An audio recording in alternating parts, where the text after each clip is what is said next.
네, 안녕하세요. 뉴스토마토 최병호 기자입니다. 시사평론가 이종원 박사와 함께하는 정경유톡 시즌2입니다. 이종원 박사님 나오셨습니다. 안녕하세요. 네, 안녕하세요. 네, 선거가 끝난 이후의 이슈는 뭐니 해도 긴급재난지원금인데요.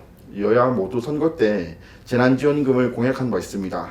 그리고 이번 주부터 이제 재난지원금을 어떻게 줄 것이냐 하는 논의가 본격적으로 시작이 됐는데요. 그런데 보니까 선거 전하고 선거가 끝난 이후에 말이 좀 달라지는 것 같아요. 어떻게 보셨어요? 네, 그런데 이게 이제 완벽하게 말이 달라졌다라고 좀 보기도 좀 어렵긴 해요. 그러니까 지금 각자 이유는 다 있는 거죠. 그러니까 여당 쪽에서는 뭐 그대로 그 선거 때 공약한 것처럼 전체 국민, 온 국민에게 다 주자. 그렇게 지금 얘기를 하는 거죠. 그러면 이제 보수 야당은 어떠냐? 그러니까 미래통합당 같은 경우에는 보기에 따라서는 말이 좀 바뀐 것 같긴 해요. 그러니까 선거 막판에 황교안 이제 전 대표가 온 국민에게 주자 50만 원씩 뭐 이렇게 지금 얘기를 하지 않았습니까? 그런 상태인데 지금 이제 총선 끝나고 나니까 본래 자기네들 입장으로 되돌아간 거죠. 네. 네, 그래서 가능하면 뭐 이렇게 하위 70%까지만 주고 소득 상위 30%는 줄 필요가 없다. 원래 우리 주장했던 대로 그대로 가자. 그리고 재원 조달과 관련해서도 뭐 이제 국채 발행보다는 정부 예산에서 좀 조정을 해서 하는 방향으로 좀 하자. 네. 오히려 정부 쪽에서 국채 발행 얘기가 없다가 국채 발행 얘기가 나왔기 때문에 정부 쪽에서 약간 말을 바꾼 거다 오히려. 지금 그렇게 지금 얘기를 하고 있는 그런 상황인 거죠. 네. 보시기에 재난지원금 이거 받을 수 있을까요, 국민들이? 받긴 받겠죠. 그러니까 대통령이 약속한 사항이기 때문에, 그러니까 이건 뭐 지킬 수밖에 없을 거다라고 생각합니다. 그리고 지금 뭐 논란이 되고 있는 건 범위의 문제인 거지.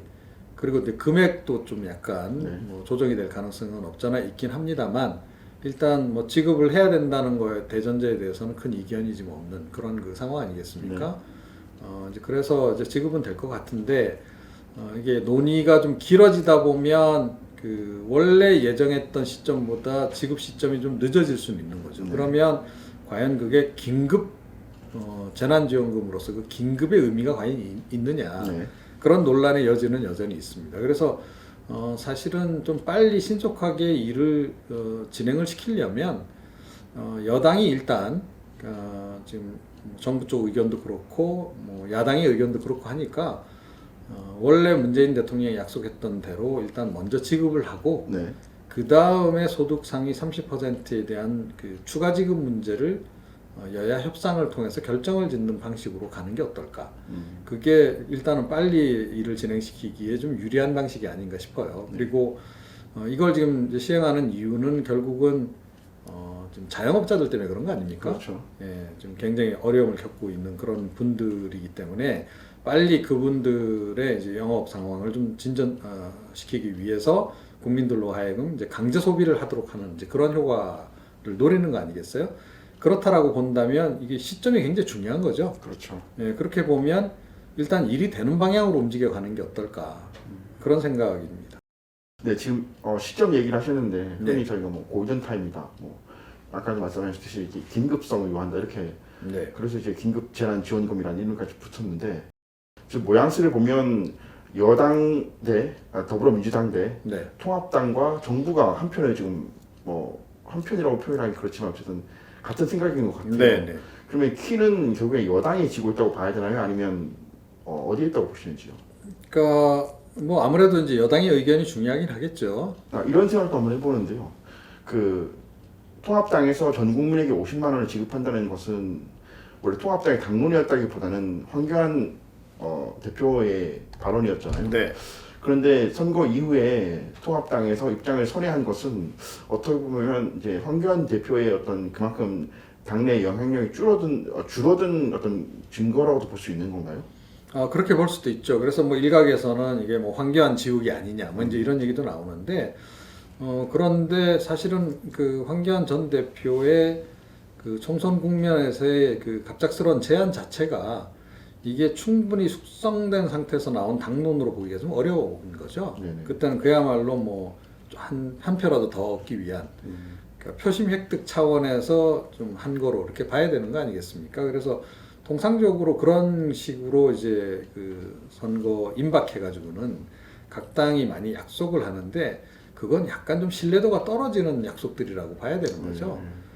그리고 설령 그렇게 약속을 했다 하더라도 통상적으로는 선거 끝나고 나면 다시 재논의 과정을 거치기 마련입니다. 그래서 정확하게 입장을 다시 정리를 하고 이제 그 교통 정리를 하기 마련인데 이번 같은 경우에는 다분히 좀 우발적으로 황교안 대표가 좀 독단적으로 그렇게 제안했던 그런 측면이 없잖아요. 네네. 있단 말이에요. 그 당시에 이미 뭐 김종인 전 위원장이라든가 뭐 다른 분들하고 충분히 수기가 된 상태에서 합의가 이루어진 상태에서 나왔다고 보긴 좀 어렵단 말이에요. 그런 측면에서 뭐 그걸 당론으로 보긴 어려운 거고 오히려 좀 통합당 입장에서는 이제 기존에 가지고 있었던 입장 그게 이제 오히려 당론이다라고 지금 보는 건데 제가 보기엔 그건 뭐 틀린 얘기는 아니다라고 생각합니다. 네. 하나만 더 여쭤볼게요. 지금 통합당에서는 비대위 구성 얘기가 나오고 있는데 네. 물론 비대위 구성 전에라도 긴급재난지원금에 대해서 여야가 합의를 하면 문제가 없지만 비대위가 구성되고 나면 또다시 통합당의 입장이 또 바뀔 가능성도 있을까요? 글쎄요. 근데 그 현재 입장에서 크게 많이 바뀔 것 같지는 않아요. 그러니까 현재 입장이라고 하는 것이 이제 소득 하위 70% 지급하자. 네.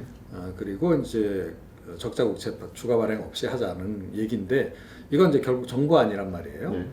그래서 그대로 가는 건 문제가 없는데 만약에 혹시 김종인 비대위라는 것이 만들어지거나 또는 뭐 또 다른 인물을 중심으로 한 비대위가 만들어지고 그 비대위가 사실상 이제 당 지도부 역할을 하게 되는 거 아니겠어요? 네.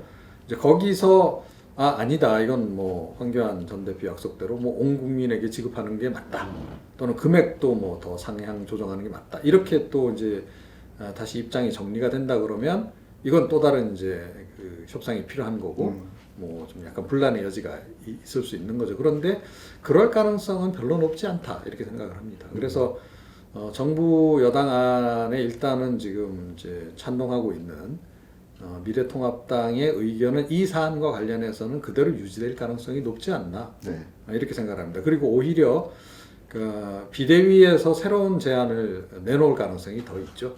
그러니까 이번 긴급재난지원금은 이렇게 하고 다음 사안 이제 추가적인 그 경제 대응과 관련해서 어떻게 할 것인가와 관련해서 본인들만의 그 안을 독자적으로 내놓는 것이 훨씬 더 네. 유권자들에게 더 어필하는 거 아니겠습니까? 그리고 본인들 새로운 어떤 당의 면모를 과시하는 것이기도 하고 네. 그래서 오히려 그쪽으로 나갈 가능성이 높지 않나. 이건 어떻게 보면 그 새롭게 구성될 비대위 입장에서는 지나간 이슈라는 거죠. 네. 네, 긴급재난지원금 이야기는 여기까지 하고요. 또 다른 이슈 한번 더 이야기해 보겠습니다. 선거 끝나고 나니까 늘상 뭐 부정선거 의혹 이런 것도 나오긴 하는데 이번에는 보수 우파 일부 강경 보수 우파 쪽에서 사전 투표 조작 의혹을 좀 얘기를 하고 있습니다. 네. 단도직입적으로 여쭤보면 이 의혹은 좀 신빙성이 있다고 보시는지요? 저도 뭐 이거를 통계를 다시 뭐 구체적으로 보지를 않아서 자세히는 모르겠는데 뭐 그런 주장이 좀 나오곤 있기 때문에 뭐 나름대로 검증을 좀 해볼 필요는 있겠다. 그리고 중앙선관위 쪽에서도 의혹 해소 차원에서 이 문제 제기를 하는 사람 또는 단체 또 미래통합당 내에서도 일각에서 문제 제기를 하니까 뭐 참관을 시킨 상태에서 자료를 다시 한번 재검토하는 재검수하는 이런 절차를 뭐 한번 밟는 거는 뭐 의미는 있을 수 있다라고 생각하는데요. 그런데 이게 과거하고 달리 그러니까 이런 식으로 조작을 하는 게 쉽진 않다. 뭐 아시다시피 이제 대선 국정원의 그 대선 개입 사건 같은 것도 우리가 이제 겪긴 했습니다만 결국은 이게 나중에 이제 알려지잖아요, 세상에. 그렇죠. 그리고 어찌됐건 이런 일을 만약에 뭐 벌린다라고 전제를 하면 여러 그 관계자들이 개입이 안 될 수가 없는 거란 말이에요. 이 사람들을 다 자기 편으로 만들어서 뭐 설득을 하고 회유를 하고 해서 한 방향으로 끌고 가서 이런 일을 만들어낸다라고 하는 것이 그렇게 쉽지는 않습니다. 그래서 저는 뭐 그 수치 자체에서 느껴지는 약간 좀 의구심 같은 거는 있을 수는 있겠는데 그럼에도 불구하고 이게 사실일 가능성은 그렇게 높지는 않다. 만약에 사실이라 그러면 뭐 국정원 댓글 공작 사건만큼이나 큰 사건이기 때문에 당연히 이건 이제 문제가 될 것이고 뭐 관련자들 처벌받게 되겠죠. 그러니까 좀 의구심이 가는 부분은 뭐 그냥 해소할 수 있는 방법이 있기 때문에 해소를 하는 건 좋은데 계속 이런 식으로 이렇게 과도하게 좀 의혹 제기를 하는 것은 좀 무리하다 이렇게 생각을 합니다. 그런데 한편으로 생각해보면 여당으로서도 조금은 좀 책임이 있다고 할까? 왜냐하면 앞세 울산시장 부정선거 의혹도 있었고 네. 과거의 대선에서 부정선거 의혹을 제기한 것도 결국엔 지금의 여당이었기 때문에 그렇죠. 지금 보수 우파 쪽에서 제기되는 이것을 그냥 남의 얘기로만 지금 보고 있을 수는 없을 것 같은데 어떻게 대응을 해야 될까요? 그러니까 차라리 적극적으로 그냥 수용을 하면 어떨까 싶어요. 그래서 검증할 수 있는 방법이 없는 건 아니기 때문에 네. 검증을 그냥 원하면 한 번 더 하는 거죠. 부정선거 의혹이 일부 지지자들, 강경 지지자들 사이에서만 나오는 얘기겠거니 했는데 네. 뭐 민경 의원이라든지 야당의 일부 의원들은 적극적으로 동조해서 이 의혹을 좀 확대 재생산하는 것 같더라고요. 그러고 보면 이번 총선에서 야당의 패배에 대해서 느끼는 보수의 민심이 굉장히 좀 상실감이 크구나 이런 생각을 하게 되는데요. 그렇죠. 그런데다가 이제 이번 같은 경우에 또 이제 이런 그 부분에 약간 힘이 실린다고 할까? 네. 그쪽에서 이제 보수 진영 내에서 이거 좀 약간 신뢰도가 높은 거 아니냐, 신빙성 있는 얘기다라고 받아들이는 이유 중에 하나가 보면 정당 득표에서 사실은 이제 그 미래통합당이 더 많이 득표를 네. 했잖아요. 정당 득표에서는 더 많이 했는데 어떻게 지역구에서 뭐 약간 비슷하게 나왔으면 모르겠는데 정당 득표는 보면 비슷하잖아요, 그죠? 네. 조금 그 상태에서 이제 미래통합당이 조금 더 득표를 한 그런 건데 설령 뭐 일당 자리를 내줬다 하더라도 이렇게까지 격차가 날 일은 아니지 않느냐. 먼저 이런 이제 얘기들을 많이 하는 거죠. 네. 압도적인 지지 뭐 이렇게 결정이 나오긴 했는데요. 그러니까 지역구 의석수에서는 이제 뭐 163석을 이제 확보한 거 아니겠어요? 그렇죠. 그건데 그 지역구에서 이긴 것들을 보게 되면 비슷하게 가다가 아슬아슬하게 이긴 초접전 지역이 꽤 많다는 거예요. 예. 그죠? 이번 같은 경우에 뭐 고민정 당선자라든지 네. 뭐 이수진 당선자라든지 그런 그렇습니다. 이제 그래서 어떻게 보면 여당에서 상당히 좀 그 압승할 것으로 예상했던 네. 후보자들이 고전을 하면서 막판까지 이렇게 했던 게 많고 그 지역 같은 경우에는 여론조사 그러니까 공개 직전 여론조사에서 사실은 표차가 꽤 났던 지역도 많아요. 네, 그런데 미래통합당 후보자들이 나중에 최종적으로 이렇게 개표를 해보니까 상당히 많이 추격을 한 예. 그런 데들이 상당히 많거든요.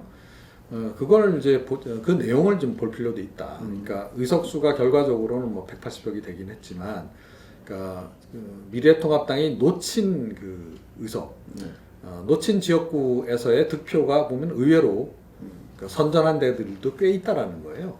그런 거를 보게 되면, 그러니까 결과로서 이제 180석이 상당히 뼈아플 수는 있는데 앞으로의 잠재력은 충분히 보여준 그런 지역구도 많다라는 거예요. 그래서 그렇게 본다면 다음 총선 때는 그거는 뭐 뒤집어질 수 있는 겁니다. 충분히. 네. 그런 점에서 좀 이제 볼 필요가 있고, 그래서 기본적으로는 일단은 뭐 승복을 하고 가는 게 좀 좋지 않나 이렇게 생각합니다. 사실 이제 사전투표 조작 의혹이 나온 결정적인 계기는 어떻게 보면 이번 총선에서 사전투표율이 굉장히 높았다는 거거든요. 네. 26.8%였기 때문에 현장 투표에서 앞서다가 사전투표함을 꺼내니까 뒤집혔다는 건데 네. 앞으로 사전투표율이 더 그러니까 다음 선거에서도 사전투표율이 더 올라갈 가능성도 충분한데 네. 그러면 이 선거 전략을 좀 수립하는 데 있어서도 좀 변화가 좀 불가피하지 않을까 싶은데요. 그렇죠. 그러니까 이제 그동안은 이제 본투표일에 어떻게 보면 초점을 맞춰서 네네. 선거 운동 일정을 다 짰다라고 한다면 이제는 그걸 좀 앞당길 필요가 있는 거죠. 그러니까 사전 투표에 들어가기 전에 뭐 사실상 모든 선거 운동은 그때 종료를 한다라는 정신을 가지고 선거에 임해야 되는 그런 부분은 분명히 좀 있지 않나 이렇게 생각을 하고요. 사전 투표가 좀 편리한 점이 많잖아요. 그러니까 뭐 꼭 내가 사는 지역이 아니어도 되고 뭐 지방 가서도 할 수 있고 뭐 이제 이런 그 이점이 많고 또 하루가 또 아니고 또 이틀이기도 하고 네. 그렇기 때문에 사전 투표가 점점 좀 많이 홍보도 되고 그러면서 많이 참여할 것으로 봐야 정상이 아닐까 싶어요. 그래서 어느 순간에는 아마 골고루 좀 균분될 가능성도 있다라고 봅니다. 네. 이제 그런 상황으로 이제 갈 가능성이 높기 때문에 그것에 준하는 선거운동 이런 선거 전략 그런 것을 앞으로는 각 당이 좀 강구를 하지 않을까 이렇게 생각을 합니다. 네. 네, 이번 주 정경유톡은 여기까지 하겠습니다. 다음 주에도 새로운 이슈로 다시 찾아뵙겠습니다. 감사합니다.